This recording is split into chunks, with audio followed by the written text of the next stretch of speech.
isang putahe na lulutuin. Ito raw yung legendary recipe ng mga taga Norte, Ilocos. Gagawin natin ngayon yung kanilang bagnet. Yung gagawin natin para sa ating 1,000 subscriber. Jericho, eto na yung request mong bagnet, lulutuin natin. At saka doon sa kay yung nasa Taiwan, kalimutan ko yung pangalan niya eh. Gagawin na natin. Natin ang ating baboy. Liempo.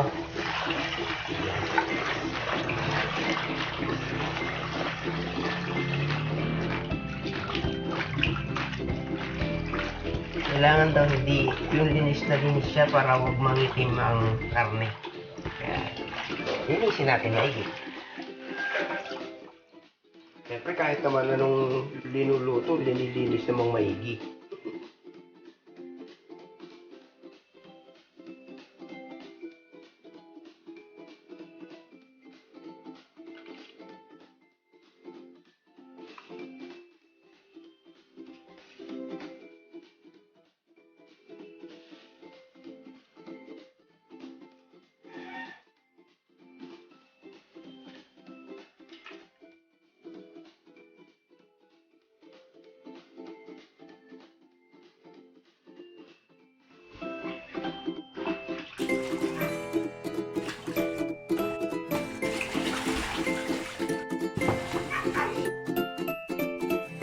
Kaya natin para magdalawa. No?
Pero yung legendary recipe ng ng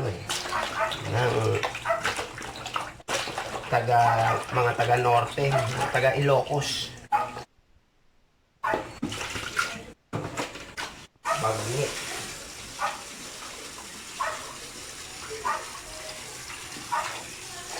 Ayan. Ilalagay na natin ito sa ating pinakukulong tubig.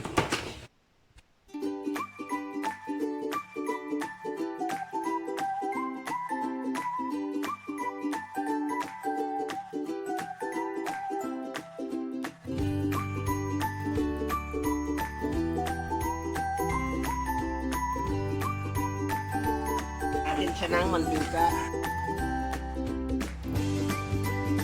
Bigat mantika daw.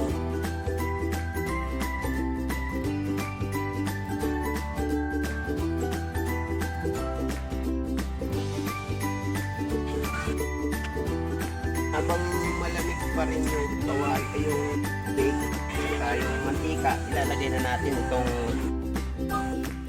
liempo. Liempo ang ating babagnitin. Ayan. Lulutuin natin siya mga 3 oras pagpapalambot.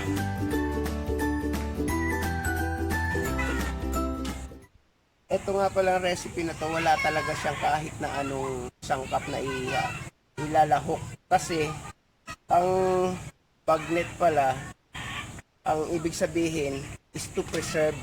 I-preserve lang niya yung karne para tumagal. Magamit sa ibang mga lutuin pa, halimbawa yung dinengdeng, maaaring paggamitan ng kanyang baboy. Kasi 'di ba dati nung araw, wala pa namang mga rep nung araw kaya puro 'yun ang paraan nila para mai-preserba yung pagkain. Ito nga pala ang ating ginamit na mantika, yung pinaggamitan na rin, nagamit na natin sa ibang lutuin, pero pwede pang gamitin.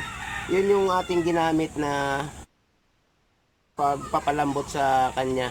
Kasi syempre sayang naman yung bagong mantika na gagamitin mo para lang sa pagkatapos itatapon mo na. Diba? Bakit patok? Pakahirap. Kasi sa natin kaho. Ulan kasi.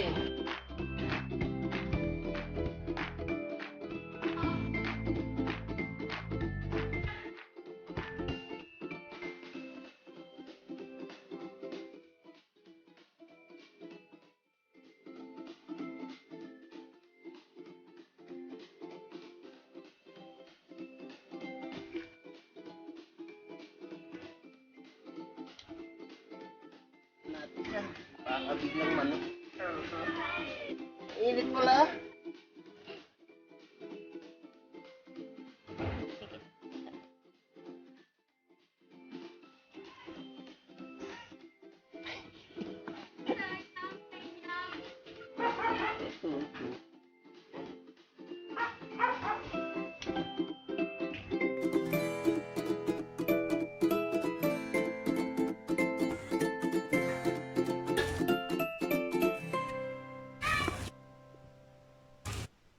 Kumukulo na siya, oh.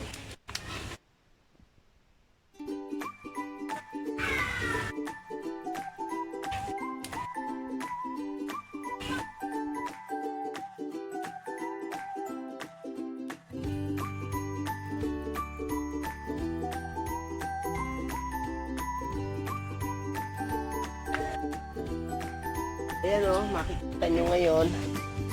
Halos yung ano na yung puro mantika na yan. Yun na lang ang natira.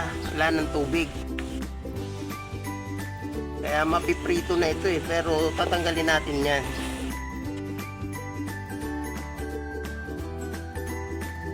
Hatiin natin to para pagprito natin. Kasi maliit lang naman pagpiprituhan natin eh. Tapos na yan. Parang hindi na lang inaano, nabubutas na siya. Halos.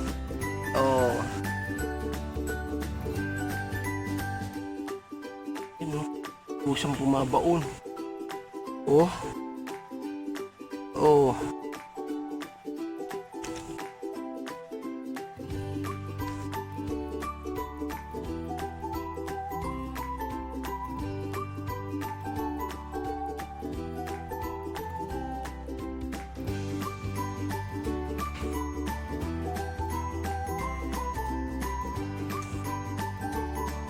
Palamigin natin siya, tapos i-deep fry naman natin siya sa ano.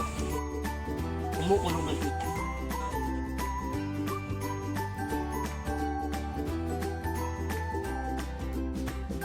Gagawa tayo ng sausawan.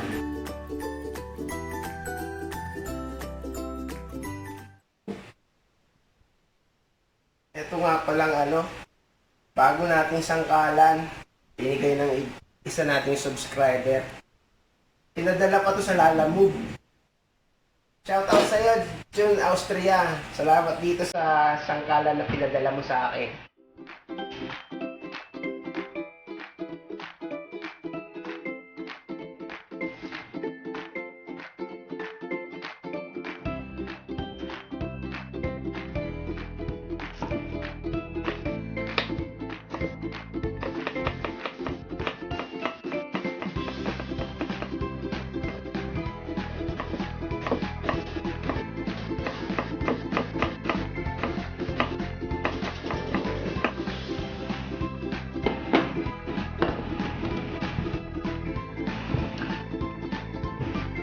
Suka.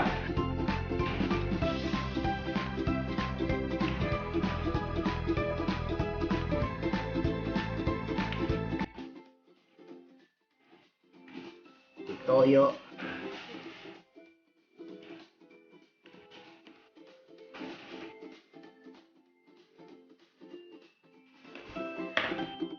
Asin. Asin.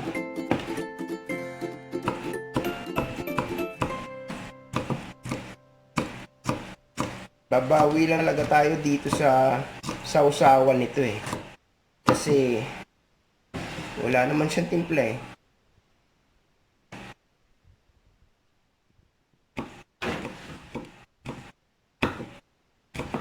Kasi kaya naman pala siya ginawa para lang ma-preserve yung pagkain.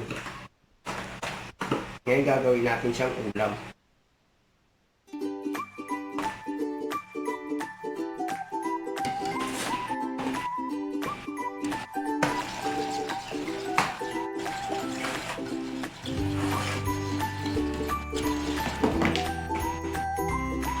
Papainit tayo ng ating kawali, kaldero para pagprituhan ng ating pinalambot na karne.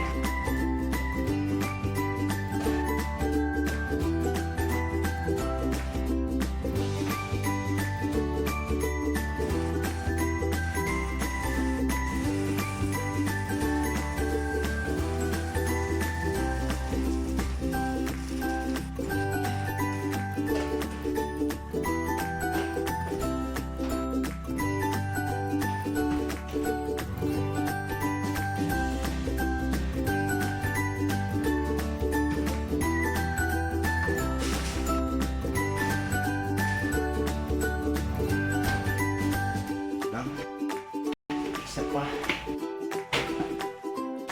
Dagdagan natin siya ng isa pang bote.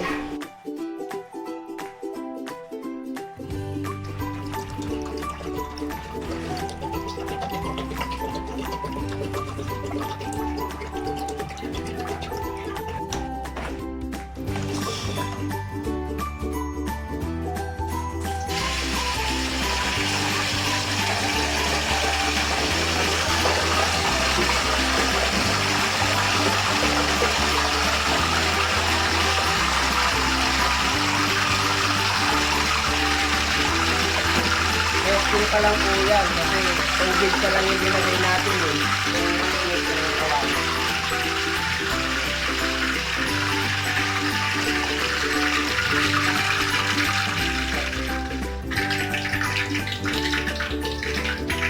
Ay, lagay na natin ang ating tapos.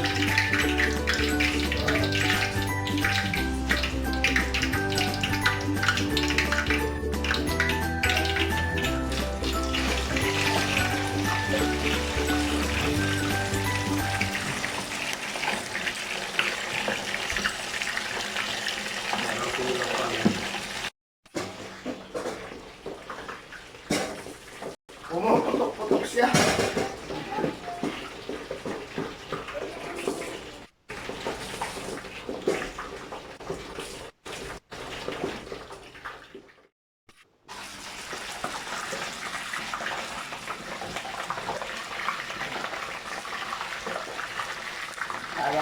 Para tayo nakikipag-ispadahan.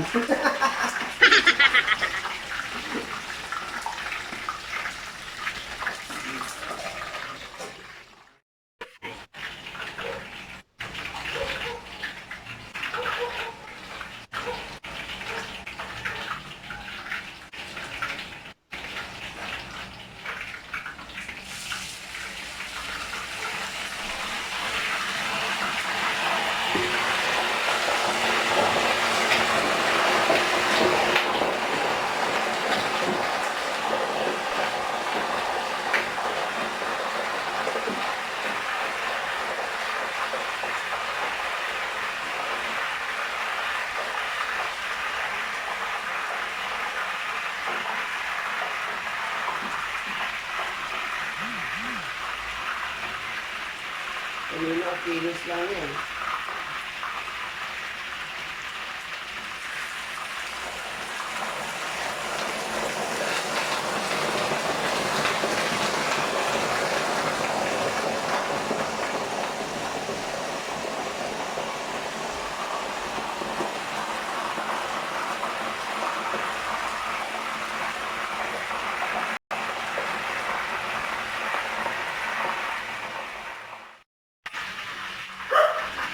Puputulin natin itong isa kasi maliit yung ating pagpiprituhan eh.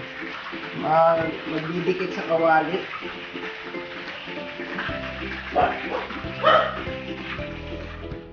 Okay na. Kahit na yun.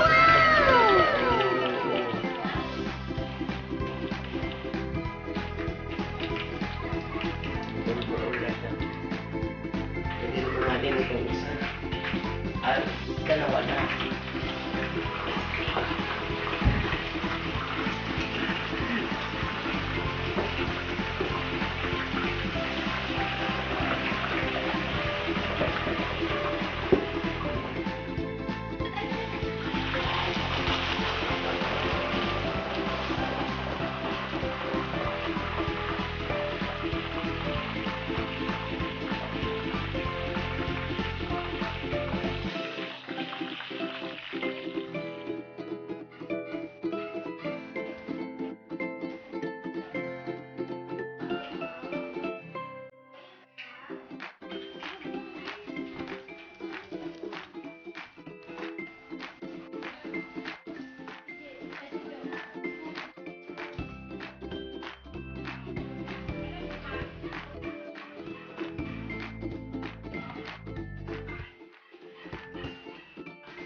Natin.